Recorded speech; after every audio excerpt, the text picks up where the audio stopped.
ಇವತ್ತ ತಮ್ಮೆಲ್ಲರಿಗೂ ಗೊತ್ತಿದ್ದ ಹಾಗೆ ನಮ್ಮ ಹುಕ್ಕೇರಿ ಮತಕ್ಷೇತ್ರ ನಾವು ಸುಮ್ಮನೆ ಇರ್ತೇವೆ ಅಂತಂದ್ರೆ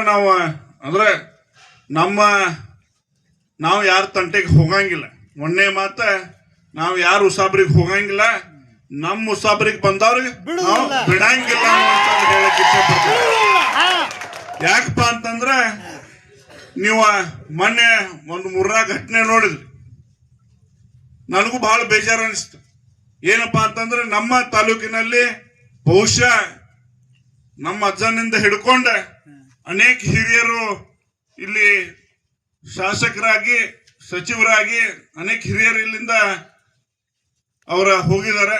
ಸೊ ಆ ಟೈಮಿಂದ ಹಿಡ್ಕೊಂಡು ಇವತ್ತಿನ ಮಟನು ಯಾವುದೇ ರೀತಿ ದಾಂಧಲೆ ಆಗಿರ್ಬೋದು, ಯಾವುದೇ ರೀತಿ ಗುಂಡಾಗಿರಿ ಆಗಿರ್ಬೋದು, ಯಾವುದೇ ರೀತಿ ಹರಾಸ್ಮೆಂಟ್ ಆಗಿರ್ಬೋದು, ಯಾವುದೇ ರೀತಿ ಒಂದು ಪಿತೂರಿ ಆಗಿರ್ಬೋದು ನಮ್ಮ ತಾಲೂಕಿನಲ್ಲಿ ಯಾವತ್ತೂ ನಡೆದಿಲ್ಲ ಅನ್ನುವಂಥದ್ದು ಹೇಳಲಿಕ್ಕೆ ಇಚ್ಛೆ ಪಡ್ತೇನೆ.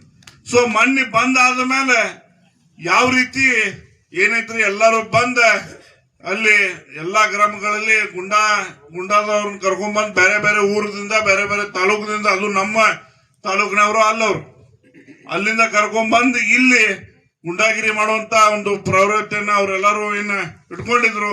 ಸೊ ನಾನು ಈ ಶಿರಗಾಂವ್ ಗ್ರಾಮದಿಂದನೇ ಅವರಿಗೆ ಒಂದು ಎಚ್ಚರಿಕೆಯನ್ನ ಕೊಡ್ಲಿಕ್ಕೆ ಇಚ್ಛೆ ಪಡ್ತೇನೆ. ನೀವ ನಮ್ಮ ಹುಕ್ಕೇರಿ ತಾಲೂಕಿನ ನೆಲದ ಮೇಲೆ ಕಾಲು ಇಡ್ಬೇಕಾದ್ರೆ ಎಚ್ಚರಲೆ ಕಾಲು ಇಡ್ರಿ ಅನ್ನುವಂಥದ್ದು ಹೇಳಲಿಕ್ಕೆ ಇಚ್ಛೆ ಪಡ್ತೇನೆ. ಯಾಕಪ್ಪ ಅಂತಂದ್ರೆ ನಾವ ರೋಚಿ ಗೆದ್ದು ಅಂತಂದ್ರೆ ಮತ್ತೆ ಬೇರೆನೇ ಇರ್ತದೆ.